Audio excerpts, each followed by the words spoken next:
Wala na tayong minomonitor na anumang bagyo or low pressure area sa loob ng Pag-asa monitoring domain.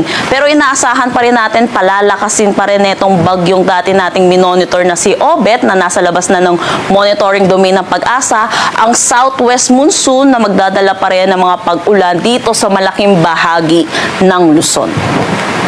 Para sa magiging panahon natin ngayong araw dito sa Luzon, inaasahan natin makakaranas ng pabugso-bugsong malalakas na pag-ulan dito sa may Zambales. Samantala, dito naman sa may Metro Manila, Ilocos Region, Cordillera Administrative Region, Cagayan Valley, malaking bahagi ng Central Luzon, Cavite, Batangas, Rizal at dito sa may Occidental Mindoro, makakaranas naman tayo ng maulap na papawiri na may mga kalat-kalat na pag-ulan.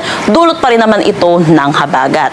Inaasahan naman natin sa nalalabing bahagi dito ng Mimaropa at dito na rin sa buong Bicol Region, magiging maaliwalas naman ang kanilang panahon. Pero inaasahan pa rin po natin yung mataas na tsansa ng mga localized thunderstorm lalo na sa hapon at sa gabi. Agwat ng temperatura para sa Metro Manila, 27 to 31 degrees Celsius. Lawag, 25 to 30 degrees Celsius. For Tuguegarao, 26 to 32 degrees Celsius. Baguio, 17 to 21 degrees Celsius. For Tagaytay, 23 to 30 degrees Celsius. At Legazpi, 26 to 33 degrees Celsius.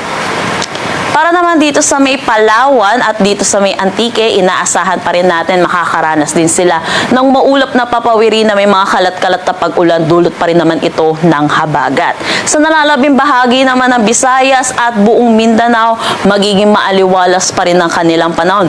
Pero inaasahan pa rin natin yung init at alinsangan, lalo na sa tanghali hanggang hapon, na may mga posibilidad ng mga localized thunderstorm, lalo na sa hapon at sa gabi. Agwat ng temperatura para sa Calayan Island sa Puerto Princesa, 25 to 33 degrees Celsius. Sa Iloilo, 26 to 33 degrees Celsius. Tacloban at Cagayan de Oro, 26 to 34 degrees Celsius. Sa Cebu, 27 to 34 degrees Celsius. Zamboanga, 25 to 34 degrees Celsius. At Davao, 26 to 33 degrees Celsius.